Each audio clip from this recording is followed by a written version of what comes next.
So we start with the name of Almighty God and we start where we left. हमने रोका था यहाँ पे से बंद किया था इसको कि ये ड्यूक है और ड्यूक के पास एक ईजियन नामी एक बंदा है जो कि काफी बूढ़ा है और वो एफिशियस में आ गया है। एफिशियस में आके उसने अपनी स्टोरी सुनाई है कि मेरे बच्चे इस तरह गुम हो गए हैं और मैं उनको, मेरा बड़ा बेटा भी, मेरा छोटा बेटा भी पूछता रहता है, तो मैं उनकी तलाश में आया हूँ। वो उसे कहता है कि मैं तुम्हें टाइम देता हूं, तुम पैसों का अरेंज कर लो, अगर ना हुआ तो फिर तुम्हें सजाए मौत दी जाएगी। ये फाइंड करने लग जाता है।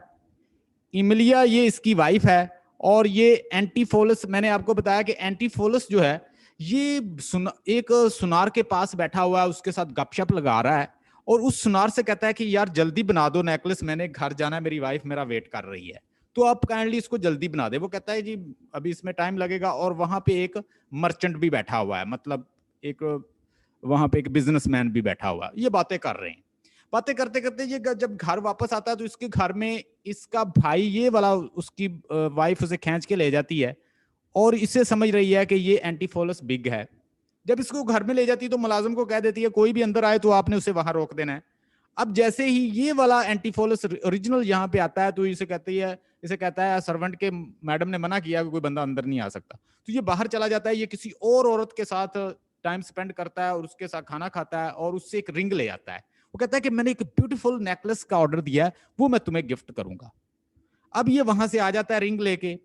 जब ये बाहर आ रहा होता है तो ये सुनार जो है, यानी ये उधर से वापस आ जाता है और ये सुनार गोल्ड स्मिथ आता है, इसको वो कह गया था कि तुम मेरे घर दे जाना। तो इसे रास्ते में ये मिलता है। जैसे ही रास्ते में ये मिलता है तो इसे कहता है कि ये हार है, नेकलेस है। और जैसे ही ये नेकलेस को कहता है मैंने तो ऑर्डर नहीं दिया, कहता है यार अभी तो तुम मुझे कह के आए हो, गोल्ड स्मिथ कहता है। वो कहता है जी मैंने ऑर्डर नहीं दिया। तो वो कहता है कि तुम अभी मुझे कह के आए हो। तो वो वैसे भी यहाँ से जा रहा होगा क्योंकि जब से वो आया कोई इधर से उसे खींच लेता है, कोई इधर से खींच लेता है। तो अब एंटीफोलस जो यंग है, जो सैराक्यूस का है, वो कहता है कि यार मैं वापस चला जाऊंगा। वो ड्रोमियो को कहता है जाके तुम शिप अरेंज करो और यार हम यहाँ से चलते हैं, कोई बंदा इधर से हमें खींच रहा है, कोई इधर से खींच रहा है। तो इस तरह ये वापस कहता है मैंने जाना तो है, चलो ये हार बड़ा खूबसूरत है, ये अपनी पॉकेट में डाल लेता है और चला जाता है। अब इस बंदे ने किसी के पैसे देने हैं और वो बंदे इसके पीछे ही आ जाते हो, कहते हैं जी पैसे लाओ जो हमने तुमने हमसे पैसे लिए। वो कहता है जी जितने आपने मुझसे पैसे लेने हैं इतने का हार मैंने एक बंदे को दिया है, तो चलो मैं तुम्हें उससे ले देता हूँ। तो ये पकड़ के ये पुलिस को बुला लेते हैं वो लोग और वो इसे लेके जा रहे होते हैं, रास्ते में इसे ये मिल जाता है। वो कहता है जी मैंने आपको हार दिया। कहता है आपने मुझे हार कब दिया? वो कहता है जी मैं हार अभी तो दे के आया हूँ आपसे। ये दोनों आपस में काफी बहसते हैं और वो उन लोगों को कहता है जिसके इसने पैसे देने हैं, वो कहता है कि इस बंदे को मैंने हार दिया जो कि बिल्कुल उसी अमाउंट का है जो तुमने मुझसे लेनी, इससे ले लो। तो ये इसको पुलिस को पकड़वा देते हैं, पुलिस को बुलवा के इसे अरेस्ट करवा देते हैं। इसे अरेस्ट कर लिया है। अब यहाँ पे आ जाता है ड्रोमियो भी, जो इसके साथ का है। ये ड्रोमियो को कहता है यार तुम घर जाओ और जाके मैडम से कहो, एड्रीना से कहो कि वो पैसे दे जल्दी से, ताकि मैं पैसे दे के अपनी जान छुड़वाऊं, मेरी जमानत हो। ये पैसे लेने घर जाता है, कहता है मैडम से, कहता है जाके, कहता है कि एंटीफोलस को पकड़ लिया है और वो पैसे मांग रहे हैं, वो पैसे मांग रहे हैं। तो ड्रोमियो जैसे ही बाहर जाता है, ये वाला जो ड्रोमियो है, अब यहाँ पे ये ड्रोमियो आ जाता है। ये इसके साथ ये भी होता है, रास्ते में इसको भी पकड़ लेते हैं, इसको भी साथ ले, ये उसको घर भेजता है। तो ये जाता है, अब ये नहीं जा रहा, ये घर जाता है। तो मैडम से कहता है कि वो पैसे मांग रहे हैं तो इसलिए पैसे दो। ये जल्दी से उसको पैसे देती है, ये लेके जा रहा होता है तो रास्ते में फिर इसे ये मिल जाता है। वो कहते हैं यार, वो कहता है ये तुम कहाँ, तुम किधर आ गए? ये इससे पूछता है कि तुम किधर आ गए, तुम्हें तो पुलिस ने पकड़ा हुआ था। तो वो कहता है भाई मुझे किसी पुलिस ने नहीं पकड़ा, मैं यहाँ पे ही हूँ, ये लाओ, तुम पैसे कहाँ से लेकर आए हो? ये पैसे इसको दे देता है। ये पैसे भी अपनी पॉकेट में डालता है। कहता है यार मैंने तुम्हें कहा था जाके तुम लेके आओ वो शिप को लेकर आओ और हम यहाँ से निकले। यहाँ पे तो अजीबोगरीब किस्म के लोग हैं, कोई इधर से पकड़ लेता है, कोई इधर से पकड़ लेता है। तो ये अब शिप को अरेंज करने के लिए जाता है कि ताकि हम यहाँ से निकलें। अब जैसे ही ये शिप को अरेंज करने के लिए जा रहा होता है तो ये अब दोनों आपस में प्लान बनाते हैं कि यार हम यहाँ से ना कहीं पनाह ले लेते हैं, ऐसे तो हमारी जान नहीं। तो ये मदर ऑफ चर्च की एक मदर होती है, एबस नामी औरत, ये इस औरत के पास जाके स्टे कर लेते हैं चर्च के अंदर। ये दोनों इधर स्टे कर लेते हैं। अब ये जो है, इसको पता चलता है कि इसके हस्बैंड को पकड़ लिया गया है। ये इसके पीछे आती है और साथ डॉक्टर पिंच को लेके आती है, जो कि एक मजिशियन है। वो कहती है वो इसका इलाज करवाएगी। ये यहाँ पे अपने हस्बैंड की जमानत करवाती है और जमानत करवा के ये वापस ले आती है और इसे घर में बांध देती है कि मेरा हस्बैंड पागल हो गया, और इस डॉक्टर पिंच को कहती है कि इसका इलाज करें। डॉक्टर पिंच एक मजिशियन है, ब्लैक मैजिक जानता है, वो इसके ऊपर अजीबोगरीब किस्म के मंत्र पढ़ता रहता है। इससे ये बहुत ज्यादा नाराज हो जाती है। ये बहुत ज्यादा नाराज होता है अपनी वाइफ से, और ये खोल के अपने आप को खोल के बाहर को भाग पड़ता है और साथ ड्रोमियो को भी ले जाता है। इस ड्रोमियो को ये दोनों भाग जाते हैं। ये अब यहाँ पे छुपे होते हैं। इसे पता चलता है कि ये यहाँ पे छुप के बैठे हैं किसी चर्च के अंदर।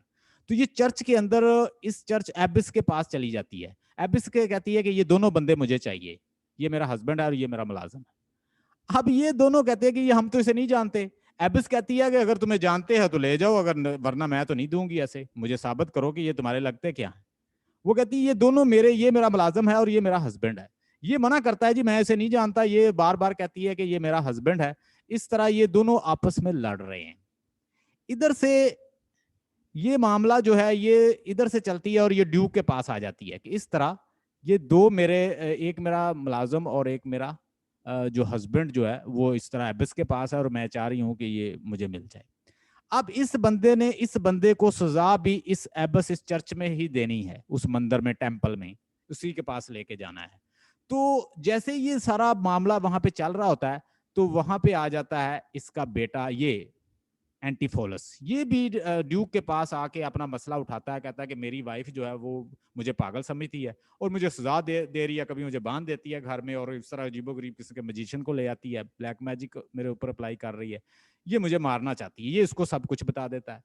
अब जैसे ये ओल्ड मैन इसको देखता है, इस एंटीफोलस को, जो कि बड़ा है, इसका बेटा है ये भी, लेकिन ये उसे नहीं जानता। ये कहता है ये तो मेरा बेटा है।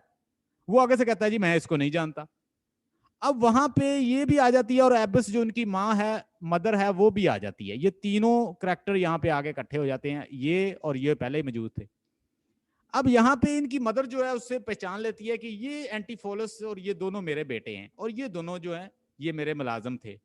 अब जैसे ही इनकी मदर जो है इमलिया इसको पहचान लेती है, ये दोनों आपस में मिल जाते हैं और ये सारा कुछ वो आमने सामने हो जाता है। मतलब वो ईजियन पहचान लेता है अपनी वाइफ को, वाइफ उसको पहचान लेती है, ये बच्चे भी एक दूसरे को पहचान लेते हैं।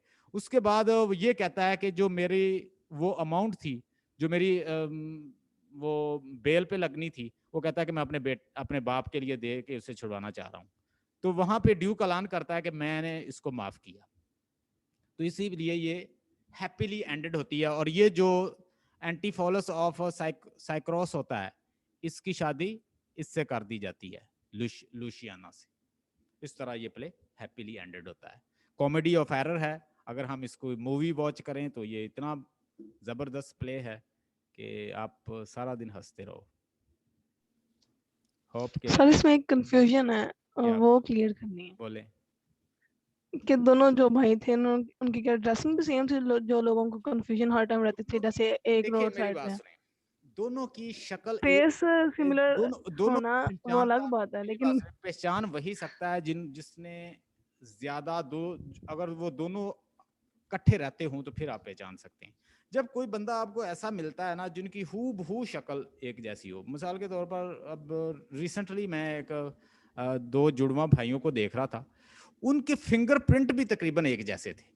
वो कहते जी हम एक दूसरे के वीजे के ऊपर बाहर भी गए हुए, यहाँ पाकिस्तान में रहते हैं वो दोनों भाई, मैंने उनका इंटरव्यू सुना। वो कहता जी हमने बहुत सारे इम्तहान दिए हैं, दो सफर किए हैं, क्लासों में गए हैं, मार खाई है एक दूसरे की जगह पे, होटल में खाना खा के आ गया तो दूसरे ने वहां पे बिल दिए हैं।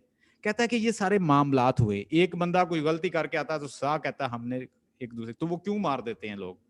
मतलब एक भाई ने गुनाह किया तो वो दूसरे को मारते हैं, इसका मतलब वो पहचान नहीं पाते। तो बाज औकात ये होता है कि ये भी बंदा सोच लेता है कि अभी यार ये कपड़े चेंज करके आ गया, शायद हुलिया बदल के आ गया।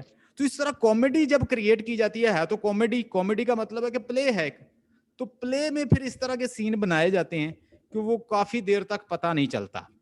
एनीवे पता तो सारे मामला का फिर आखिर में चल ही जाता है, लेकिन इस तरह लोग कॉन्शियसली भी यूज करते हैं, अपनी उसका बेनिफिट लेते हैं। अगर मेरी शक्ल किसी और से मिलती है तो हम लोग एक दूसरे की जगह पे पेपर तक दे सकते हैं। एक दूसरे की जगह पे उनके काम कर सकते हैं, इट हैपन्स। तो इन दोनों की आप देखिए शक्ल बिल्कुल एक जैसी है, जो मैंने यहाँ पे पिक्चर लगाई है इनकी भी एक जैसी है, एक जैसे ही। वो बाल भी उनके वैसे होंगे, मतलब इंटरेस्ट भी बाज़ औक़ात एक जैसे होते हैं, क्योंकि जीन्स के अंदर बहुत सारी चीजें जो होती हैं वो कॉमन होती हैं। तो एक भाई जो है, जब वो जुड़वा भाई होते हैं तो वो एक दूसरे के ऊपर उनका अच्छा खासा उनकी सिमिलैरिटी थॉट्स में भी, और वो कहते हैं जी फिंगरप्रिंट भी हमारे एक जैसे हैं। दो सिस्टर, मैंने उनका इंटरव्यू सुना तो वो भी कह रही थी कि हम हर चीज हमारी सेम है, हैंड्स, हर चीज वो कहते हैं जी we are same, nobody can guess. तो ये बाज़ औक़ात हो जाता है।